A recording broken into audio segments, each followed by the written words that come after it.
여러분 안녕하십니까? 음주운전 뺑소니 혐의를 받는 가수 김호중 씨에 대해 경찰이 구속영장을 신청했습니다.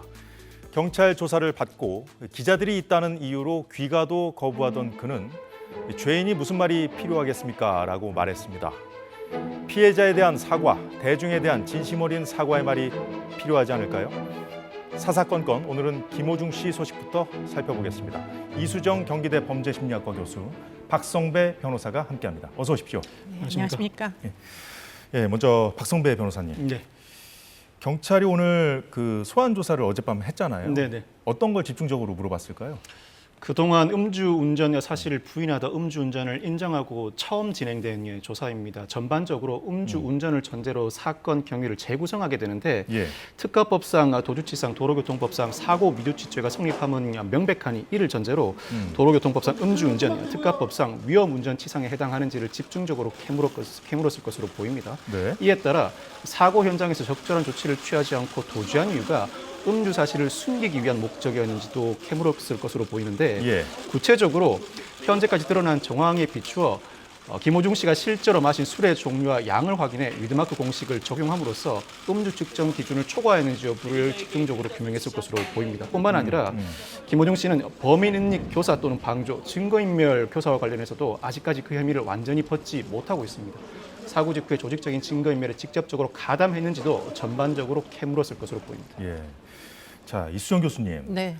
그동안 전 국민이 보는데 예의주시하는 상황에서 좀 뻔히 보이는 거짓말을 계속 해왔잖아요. 네. 대체 어떤 심리였을까요? 글쎄 뭐 처음에는 이제 술을 마신 게 아니다. 본인이 공황장애였다 이렇게 이야기를 하면서 그러다 보니까 초기 대응이 늦어졌다 이렇게 이제 변명을 하면서 매니저에게 이제 조력을 기울일 수밖에 없었음을 호소하다가 예. 그러다가 지금 이제 그 술을 같이 마셨다는 사람들의 증언이 나오기 시작해요. 그러다 보니까 지금 도저히 이리저리 뭐 빠져나갈 구멍이 없다. 더군다나 지금 적용되는 혐의가 구속이 될 수도 있을 만한 중대한 이제 그 혐의로 지금 수사를 받을 수도 있다는 점을 뒤늦게 인지한 것으로 보입니다. 예. 그러다 보니까 지금 그렇게 되면 굉장히 불리한 상황이 전개될 것이다라는 사실을 인지하고는 14일 날 본인의 입장을 SNS를 통해 가지고 일단 먼저 피력을 한 걸로 보입니다. 그래서 굉장히 뭐 잘못됐다, 예. 내 실수였다 이렇게 이제 반성한다는 뜻의 입장 표명을 했는데요. 그런데 막상 이제 경찰서에 나올 때는 그러면 모든 사람이 이제 기대하기는 포토라인에 서서 그렇죠. 반성의 네. 뜻을 다 이제 그 전하고 그리고 나서 경찰의 수사를 받으러 들어가지 않겠느냐 하고 뭐 전 언론사에서 다 대기를 하고 있었던 상황이었던 것으로 보이는데 예. 그러나 이제 지하로 이제 그 조사를 받으러 들어갔기 때문에 많은 자들이 사실은 앞뒤가 좀 맞지 않는다. 반성한다고 해놓고서는 반성한다는 말은 하지 않은 예. 채 왜 지하로 몰래 들어가느냐 이런 걸 가지고 막 비난의 화살이 이제 강남 경찰서에도 마구 쏟아졌던 것으로 알고 있습니다. 들어갈 때 그랬는데 네. 나올 때도 보니까 이 경찰서 앞에 기자들이 또 그때도 진을 치고 있었잖아요. 네, 그래서 이제 포토라인이 있는 조사받는 시간은 3시간이었는데 맞습니다. 집에 안 가겠다고 버틴 시간이 6시간 더 길어요. 네, 네, 예. 맞습니다. 그건 왜 그랬을까요? 5시에 사실은 조사가 끝났어요. 그러면 포토라인이 그때까지는 쳐져 있었고 기자들이 있었는데 그때라도 뒤늦게 나와가지고 반성한다고 본인이 잘못했다고 얘기를 했었으면은 이렇게까지 논쟁이 안 됐을 것 같은데 6시간 이상을 대기하다가 이제 야심한 시간에 지하는 아니지만 지상을 통해 가지고 나오다 보니까 예. 사람들이 지금 또 이렇게까지 이제 포토라인을 피해서 그 기자들의 이제 취재를 피하는 이유가 뭐냐? 이게 결국은 시간 끌기 아니냐? 시간 끌기다. 공연은 어쨌든 그러면 뭐 어떻게 되는 거냐? 뭐 이런 종류의 이제 의혹을 지금 제기하고 있는 와중으로 보입니다. 예. 자, 지금 이 교수님 말씀하신 대로 비공개 출석도 논란이 됐습니다. 자, 경찰서가 입장을 밝혔는데 건물 설계 자체 때문이다. 그러니까 건물 설계가 그렇게 돼 있기 때문에 어쩔 수 없었다. 이런 취지로 뭐 해명을 했는데요. 자, 이거 어떻게 좀 이해를 해야 됩니까, 박 변호사님? 예. 사실 강남경찰서가 오랜 기간 노후된 상태로 있다가 수년 예. 전에 신축이 됐습니다. 노후된 상태의 강남경찰서에는 지하 주차장이 없다가 수년 전 신축하면서 지하 주차장이 생겼습니다. 즉 차량을 지하에 주차하고 올라갈 때는 예. 이 비공개 통로를 이용해서 올라가는 경우가 있습니다만 예전에도 강남경찰서에 출석한 유명 피의자들이 정문을 통해 입장하고 포토라인에 섰던 전례는 분명히 존재합니다. 근데 그런 경우가 더 많지 않았나요? 더 많았던 것으로 기억을 하는데 이를 두고 특혜는 아니라고 해명을 하고 있습니다. 사실 예. 경찰 수사 공모 규칙이 따로 마련되어 있습니다. 이 수사 공모 규칙에 대립되는 양 가치를 모두 담고 있는데 예. 이 경찰은 사건 관계인의 출석 기가 정보를 공개해서는 안 되고 얼굴 노출도 허용해서는 안 된다. 다만 불가피하게 언론사가 취재를 하게 될 때는 얼굴 노출을 최소화하여야 한다는 규정을 두고 있으면서도 또 한편으로는 언론사의 취재에 최대한 협조하여야 한다는 규정도 따로 두고 있습니다. 그렇습니까? 양 가치가 서로 대립되어 있다 보니 이를 구체적으로 적용하는 수사기관에 따라서 경찰 내부에서도 여러 수사기관이 존재합니다. 구체적으로 적용하는 수사기관에 따라서 예. 일부는 포토라인에 전면적으로 세워지도록 허용하고 일부는 얼굴 노출을 최소화하는 방향으로 흐르고 있는데 원칙을 굳이 따지자면 어제 예. 강남경찰서의 조치가 합당하다고 할 수 있습니다만 국민의 알 권리와 이 수사 공모 규칙의 별도 규정에 따르면 일부는 그 사건 관계인이 직접 해명을 해야 하는 자리를 마련할 필요성도 대두됩니다. 예. 양 가치를 어떻게 조율할지는 사실상 수사기관의 재량에 맡겨져 있는 부분이라 수사 공모 규칙이 상당히 엄격하고 이론적으로 해석된다고 보기는 어려울 것 같습니다. 예. 아까 전에 이 교수님 말씀하셨지만 이 정도 이제 국민적 관심사가 됐기 때문에 공개적으로 나올 줄 알았거든요. 네네. 근데 그러지 않았어요. 그래서 그렇다 보니까 아까 특혜 의혹 네네네. 말씀해 주셨는데 일부 언론에서 이 검찰총장 직무대리 출신 이제 변호사 맡고 있다 보니까 네네. 좀 뭔가 좀 손을 쓴 게 아니냐 뭐 이런 의혹도 제기했었거든요.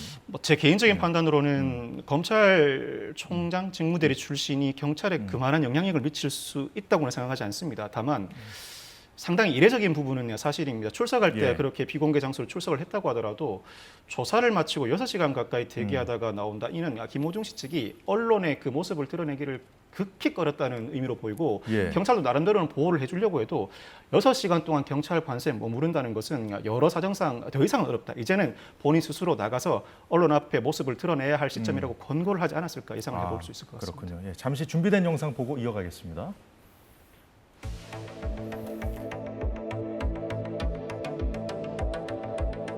이번 씨 오늘 조사에서 경찰이 어떤 말씀하셨습니까? 그다음도 뭐 죄인이 무슨 말이 필요하겠습니까?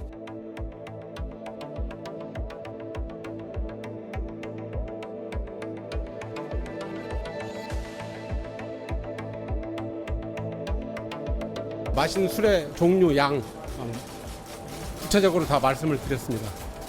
그동안 한순간의 거짓으로 국민들을 이렇게 화나게 했고 뒤늦게라도 시인하고 국민들한테 용서를 구하고 있습니다. 국민들의 노여움을 좀 풀어주시고 양심에 기초해서 더 이상 거짓으로 국민들을 화나게 해서는 안 된다는 네, 변호인이 더 말을 많이 했군요. 자, 음주 사실을 시인하기 전까지의 심리 상태를 아까 전에 여쭤봤었잖아요. 네, 근데 네, 지금 네. 심리가 어떨지 궁금한데 표정으로 좀 읽으셨습니까? 글쎄 나올 때의 이제 그 태도는 사실은 좀 되게 건들건들하다 이런 느낌을 전 개인적으로 받았어요. 예. 뭐 언론을 피하기 위해서 6시간이나 기다린 조마조마한 입장에서 나온 사람이라면 아마 기자가 마이크를 대는 순간에 일단은 정지하여 본인의 이제 뭐 용서를 구하는 말을 정중하게 하고 그리고 네. 나서 절을 하고 나가야 되는 이런 게 일반적인데 지금 상당히 여유가 있고 뭐 이렇게 툭툭 이렇게 뭔가 말을 던지는 것 같은 이런 느낌을 주어서 지금 적절해 보이지는 않는다. 뭐 대신에 이제 변호인께서 굉장히 정중하게 해명을 하신 것으로는 보인다. 그런 생각입니다. 그런데 이제 저런 장면이 지금 오히려 예. 많은 사람들의 지금 분노를 불러일으키는 게 아닐까 이런 생각이 듭니다. 굉장히 지금 대응을 잘못하고 있다 이런 생각이 많이 듭니다. 네. 지금 경찰 수사를 받고 있는 상황이고 전 국민이 지켜보는 가운데서 이제 법적인 처벌이 어떻게 될 건지 좀 지켜볼 텐데 구속영장을 신청한 상황에서 좀 여유 있는 모습을 보였단 말이에요. 네네. 박선배 변호사님. 네. 예, 발부될 가능성은 없을까요? 어제 조사를 마치고 나와서 자신의 당시 진술만 보면 구속영장을 굳이 신청하지는 않을 것이라고 기대를 한 것 같습니다. 그런데 지난 주말에 김호중 씨가 전격적으로 음주운전 사실을 인정했다는 보도 헤드라인을 보고 예. 저는 개인적으로 조직적 증거 인멸 시도를 들어 경찰이 구속영장 신청을 검토하고 있구나. 이를 김호중 씨 측이 감지했구나라는 생각이 번뜩 들었습니다. 무엇보다도 음주 이후에 상당 시간이 경과했음에도 불구하고 당사자의 소변을 채취하는 이유는 당장 혈중 알코올 농도를 측정할 수 없다고 하더라도 국가수는 음주 대사체를 검출할 수 있고 실제로 국가수가 음주 대사체가 검출되었다는 회신을 해왔습니다. 사고 전후, 즉 전과 후에 여러 행적을 모두 따라가게 되는데 예. CCTV 관련자 진술 영수증을 토대로 실제로 술을 마신 양, 종류가 상당하다. 이와 관련해서는 더 이상 위드마크 공식을 적용할 때 네. 법원에서 인정하지 않는 수준을 넘어선다는 판단을 이미 경찰이 한 것 같고 이 분위기를 김호중 씨 측이 감지를 했다는 생각이 들었는데 실제 어제 조사 과정에서 적어도 음주운전 사실 인정한다면 구속영장 신청을 하지 않을 것이라는 기대를 했던 것 같습니다만 그럼에도 불구하고 경찰이 구속영장 신청을 하면서 특가법상 위험운전 치상을 적용했습니다. 실무상 예. 특가법상 위험운전 치상은 혈중 알코올 농도 0.08% 이상, 즉 음주운전 취소 수치에 해당하는 경우에 적용하는 조항입니다. 그 이하는 단순히 도로교통법 위반만 적용합니다. 경찰이 볼 때에는 여러 정황상 위드마크 공식을 적용한다고 하더라도 음주 측정 기준을 넉넉하게 넘는 수준이라고 이미 판단을 한 것 같습니다. 그러니까 뺑소니 사고를 내기 전에 이미 그 수치를 넘었다. 이런 0.08%가 넘었다. 위드마크 공식을 적용한다고 해도 그동안 판례와 달리 법원도 충분히 받아들일 만한 수준이라고 판단을 한 것 같습니다. 더 이상은 음주운전을 인정하는 수준으로는 구속영장 신청을 주저할 수 없다. 예. 조직적 증거인멸의 정황이 여러모로 나타나고 있기 때문에 그 진술에도 불구하고 구속영장을 신청해야 한다는 결론에 이른 것 같습니다. 영장이 발부될지는 지켜봐야겠습니다만은 지금 박성배 변호사님 얘기를 들어보니까 이렇게 뭐 여유 부릴 때는 아닌 것 같은데 지금 김호중 씨 측 얘기를 들어보면요. 공연을 앞으로도 계속 한다는 거예요. 이게 네. 뭐 영장 실질 심사 뭐도 있고 한데 네, 네. 이건 뭐 어떻게 봐야 되는 거예요? 어떤 심리일까요? 이게? 그러니까 지금 이제 시점을 한번 볼 필요가 있는데요. 예. 사실은 지금 구속영장을 이제 신청을 해도 그게 검찰에서 또 심사가 돼야 되는 일정이 있는 것이고, 그리고는 이제 법원에서 또 심사를 해야 되는 시간적 여유가 있는 것이고, 이렇게 되면 사실은 지금 과연 이제 금요일 이전에 나올 거냐, 주말을 제외하고 좀 너무 촉박한 이런 측면이 있어가지고, 그러면 사실은 다음 주에 있는 공연을 할 때는 이게 시간이 충분히 뭐 소요시켜서 공연을 할 수 있지 않겠느냐, 이런 생각까지 다 계산에다 넣은 게 아닌가, 이런 생각을 좀 하게 됩니다. 예. 그런데 이제 아까 뭐 그 아마 목격자 증언이 있는 것 같아요. 술을 몇 병을 어떻게 마셨다, 이런 증언이 있어가지고 지금 예. 이제 아마 뭐 상당한 음주 섭취 중 일어난 사건일 거다라는 아마 심증을 굳힌 걸로 보이는데 경찰에서는. 근데 그럼에도 불구하고 사실 그 목격 진술만으로 이게 이제 그 과연 될 것이냐, 이 두 개의 혐의에 사실은 지금 뭐 좀 저는 약간 의문이 들기는 합니다. 왜냐하면 위드마크 공식이라는 것 자체가 사실 추정치고요. 예. 추정치들은 사실은 오차가 있어서 측정 오차 같은 게 있어가지고 과연 지금 이 위드마크 공식만으로 구속 영장이 떨어질까? 예. 가 이제 뭐 좀 두고 봐야 될 일로 보입니다. 네, 그런 걸 다 계산을 하고 지금 이렇게 하는 것 같습니다. 네. 지금 이 교수님 말씀 들어보니까 상당한 어떤 법리적인 공방이 좀 치열하게 전개되지 않을까 하는 생각이 드는데. 네, 김호중 씨에게는 특가법상 도주치상, 위험운전치상 등 혐의로 구속영장을 신청했고 소속사 대표에게는 범인도피 교사, 소속사 본부장에게는 증거인멸 혐의가 각각 적용되었는데 위드마크 공식은 사후에라도 혈중 알코올 농도를 측정할 수 있으면 위드마크 공식 역적용을 하게 되고 예. 혈중 알코올 농도를 사후에라도 측정하지 못하게 되면 위드마크 공식 정적용을 하게 되는데 이 정적용은 술의 종류와 양, 성별, 체중에 따라서 1시간 반까지는 혈중 알코올 농도가 올라간다고 보고 그 이후로는 내려간다고 봅니다. 어느 지점에 있는지를 추정해서 위드마크 공식을 적용하게 되는데 예. 지금까지 법원 실무상 위드마크 공식을 적용한 음주운전은 받아들여진 경우가 드뭅니다. 이에 따라서 경찰도 예. 상당 부분 주저했을 것이고 이를 들어서 김호중 씨는 증거인멸 정황에도 불구하고 음주운전 사실을 인정한다면 구속영장을 신청하지 않을 것이라고 기대를 한 것 같습니다. 그렇지만 그럼에도 불구하고 경찰이 구속영장을 신청했다는 의미는 위드마크 공식을 적용할 때 충분한 술 섭취량이 현출된 이상 그 수치, 즉 위드마크 공식을 적용했을 때 법원이 받아들일 만한 수준에 이르렀다는 판단을 한 것 같고 예. 조직적인 증거인멸 정황, 범인 도피 교사나 증거인멸 혐의 자체가 조직적인 사법 방해의 정황일 뿐만 아니라 김호중 씨가 일부 범인 도피나 증거인멸에 가담했을 가능성을 배제할 수 없다. 예. 여러 관련자의 진술이 서로 맞지 않는 부분이 있어서 향후도 증거인멸의 우려가 상존하고 있다는 취지로 구속영장을 신청한 것으로 보이는데 예. 무엇보다도 구속영장 신청 그리고 검찰의 판단 나아가서 법원의 판단이 있기까지 만약 무엇보다도 김호중 씨가 사고가 발생한 상대방 택시 운전사와 합의를 극적으로 이끌어낸다면 그때는 구속영장 발부 가능성이 현저하게 낮아집니다. 무엇보다도 사건의 핵심은 도주치상과 위험운전치상이기 때문에. 이거는 확인을 좀 더 해봐야 되는데요. 지금 합의를 아주 강력하게 시도를 하고 있고 합의를 했다는 뉴스가 한번 오후에 떠서 지금 이 부분은 지금 변호사님 말씀대로 합의가 이루어질 개연성도 지금 없지는 않아 보입니다. 예, 네. 그렇군요. 자, 이런 상황에서 한 유명 유튜버가 김호중 씨의 그 과거 학교 폭력 제보를 받는다고 밝혔습니다. 경북 예고에서 학교 폭력을 저질러서 김천 예고로 강제 전학을 간 사실에 대해서 잘 아시는 분, 당시 뭐 피해자나 뭐 동창생분들 제보를 받습니다. 이렇게 글을 올렸는데, 자, 이 교수님. 네. 과거에 여러 가지 논란들이 있었죠. 네, 이 얘기는 새로운 얘기가 아닙니다. 이건 본인이 한 얘기이기도 해요. 내가 고등학교 때 예. 문제를 일으켰다, 조폭이었다 이런 얘기를 본인 입으로 한 적이 있습니다. 그러다 보니까 지금 이제 이 특정 유튜버는 어떻게 보면은 굉장히 지금 마치 이제 사설 탐정 같은 역할을 하는 유튜버가 있어요. 그래서 물론 뭐 수사기관과 연관된 사람은 아니지만 제보들을 통하거나 뭐 여러 가지 취재들을 통해 가지고 혐의점을 밝혀내는 이런 유튜버가 있는데 지금 제보를 하라고 지금 예. 글을 올린 것으로 보입니다. 근데 그 내용이 학교 폭력이 이제 김호중 씨 입을 통해서 이야기가 됐던 적은 있지만 피해자가 직접 나서 가지고 나도 피해를 당했다, 뭐 너도 피해를 당했다, 피해자가 도대체 몇 명인지 정확히 지금 알고 있는 상태가 아니라서 예. 제보를 해라. 왜냐하면 기록은 남아 있어요. 지금 아까 말씀하신 대로 강제 전학이 됐습니다. 경북 예고에서 김천 예고로.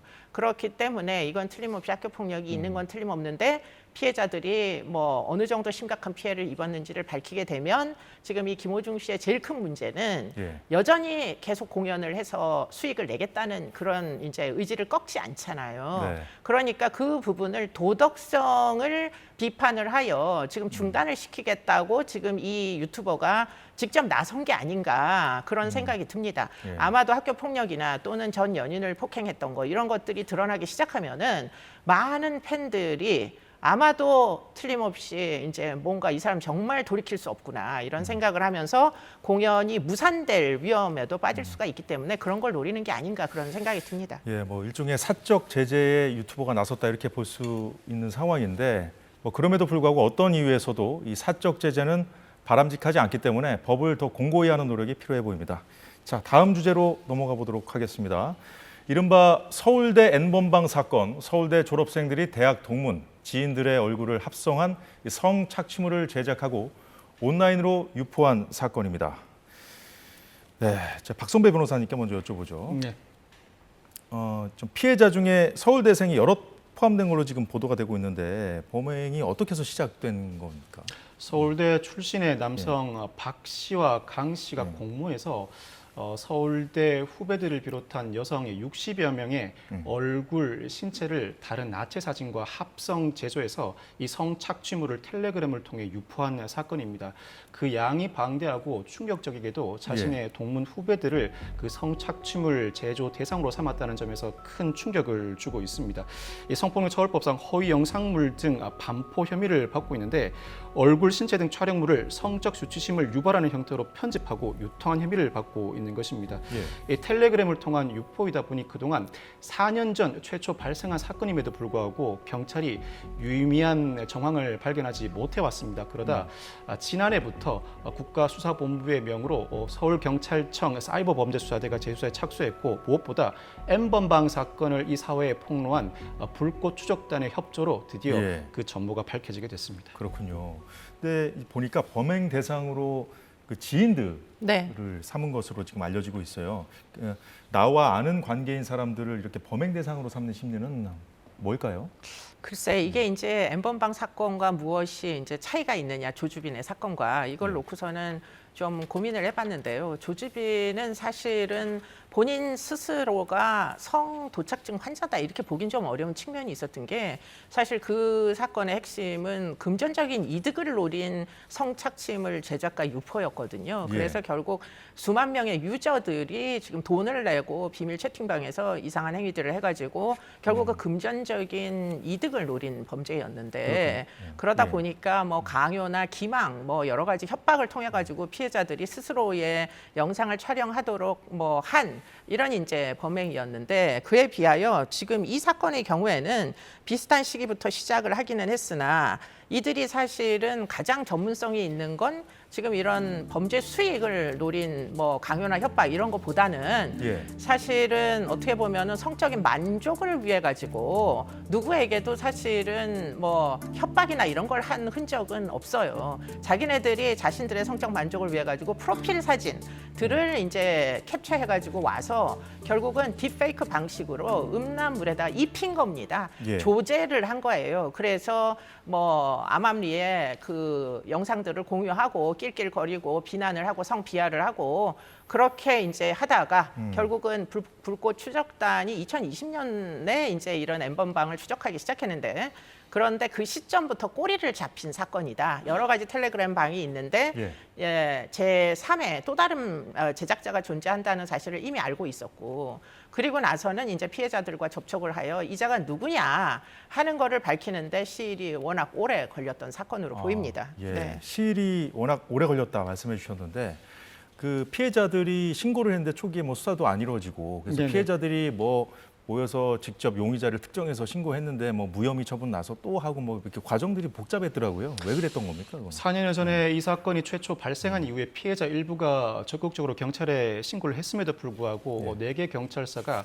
텔레그램의 특성상 피의자를 추적하기 어렵다는 이유로 불송치나 수사 중지 처분을 해왔습니다. 그렇지만 이 피해가 계속적으로 반복되게 되고 무엇보다도 피의자를 추적하지 못하는 현 상황에 대한 비판이 일자 결국 국가수사본부의 명으로 서울경찰청 사이버범죄수사대가 다시 수사에 착수하게 되는데 이른바 잠입수사를 시행합니다. 즉 마치 이 성착취물을 매수하기 위해서 이 텔레그램 방에 들어온 것처럼 경찰이 가장하는 잠입수사 형태를 시작하게 되고 여기에 말씀드렸던 것처럼 이 불꽃 추적단의 여성이 실제로 텔레그램 방에 잠입해서 주범 박 씨에게 말을 겁니다. 이 불꽃 추적단의 구성원은 여성임에도 불구하고 남성을 가장해서 미모의 서울대 출신 아내를 두고 있는데 그 옷을 주겠다고 유도를 합니다. 이 박모 씨가 그 옷을 받겠다고 현장에 왔는데 현장에 온 그 자리에서 지난달 3일 경찰이 드디어 검거를 하게 됩니다. 수사 과정에서 강모 씨도 공모한 사실이 드러나게 되고 이 강모 씨 공범자는 무엇보다도 서울대 로스쿨 출신으로서 그해 서울대 로스쿨 출신이 아니면 확보할 수 없는 서울대 로스쿨 출신 동문들의 사진을 박모 씨에게 전달한 정황이 발견됐습니다. 그랬군요. 특정되기가 상당히 용이한 상황이었었죠. 결국 지난 8일 강모 씨도 검거하면서 사건 전반의 전모가 드러나게 되는데 말씀드린 것처럼 수익을 노린 것이 아닙니다. 무엇보다도 성적 욕망을 해소하기 위한 방식으로 이와같은 범행이 자행되었고 텔레그램은 일정한 표제어가 있습니다. 이 표제어, 서울대생 등 일정한 표제어를 토대로 서로 만나게 되어서 치밀하게 처음부터 공모했다기보다는 서로 성적 취향을 공유하는 사람들끼리 모여가는 과정에서 이 같은 범행이 전반적으로 자행되었다고 평가할 수 있습니다. 네, 2명의 용의자가 검거된 과정을 아주 상세하게 설명을 해주셨는데 자, 그런데 이 2명이 아주 끈끈한 유대 관계를 보였다는데 서로 얼굴도 모르는 사이라고 하더라고요. 네, 서로 얼굴도 모르는 사이고 이게 지금 SNS 상에서 이렇게까지 유대 관계가 성립할 수 있다라는 사실이 저도 굉장히 놀라운데요. 우리는 한 몸이다 이렇게까지 이야기를 할 정도로 대단히 끈끈한 그런 이제 관계가 형성이 됐고요.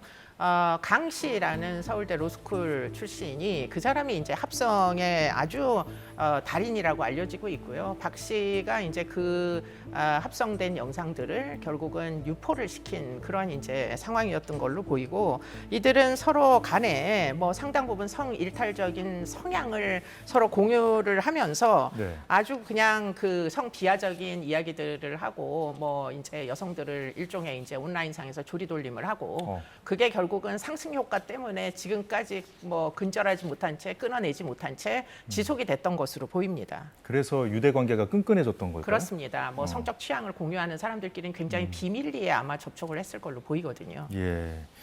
자, 서울대 출신 주범들, 공범들이 이제 구속이 됐죠. 자, 앞으로 남은 수사는 뭐가 있을까요? 박 씨와 강 씨가 이미 구속 송치된 상황이고 네. 이들이 제작한 음란물을 재유포하거나 자신의 지인을 상대로 불법 합성물을 제작 유포한 나머지 3명도 추가로 검거했습니다.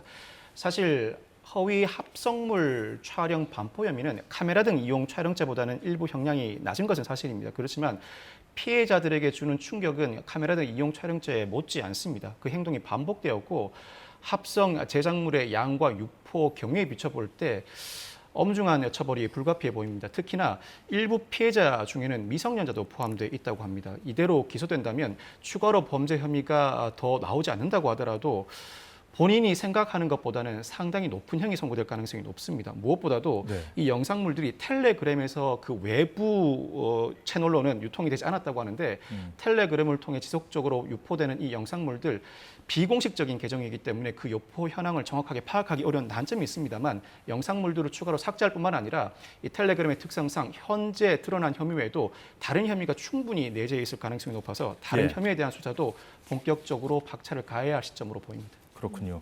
자, 지금 N번방 사건이 뭐 서울대에서도 발생해서 충격을 더해주고 있는데, 네. 자, 좀 대책을 좀 마련해야 되지 않을까요? 이 정도로 상황이 심각하다면? 글쎄 뭐 지금 대책이라는 걸 계속 이제 연구해서 마련해 왔는데도 지금 이런 사건들이 터질 때마다 이게 충분하지 않구나 하는 것들을 느끼게 만드는데 예. 이번 사건이 그래도 그 전에 일어났던 2020년도에 조주빈 사건보다 나은 것은 지금 잠입 수사를 허용하고 있다는 점이 이 사람들을 검거하는 데 현저히 도움이 됐다. 전 개인적으로 그렇게 생각하고요. 뭔가 제도가 바뀌어서 지금 그렇게 이루어질 수 있었던 네, 훨씬 겁니까? 더 용이하게 경찰에게 포착될 수 있는 기회가 늘어났다. 왜냐하면 경찰이 들어가서 여러 가지 이제 거짓말을 해서 획득한 증거들도 지금 수사에 쓸 수가 있어야 되잖아요. 그렇기 때문에 그런 것들을 지금 불꽃 추적단하고 협력을 해서 얻어진 증거들로 결국 체포하는 데 이른 것으로 보여서 예. 지금 이 잠입 수사를 조금 더 이제 뭐 법률 개정을 통해서라도 좀 더 넓히는 것이 범인 검거에는 현저히 도움이 된다 이런 생각을 전 개인적으로 하는데요. 네. 근데 문제는 뭐냐면 피해자들입니다. 이 피해자들은 영상 때문에 2차 피해, 3차 피해 계속 받는 거거든요.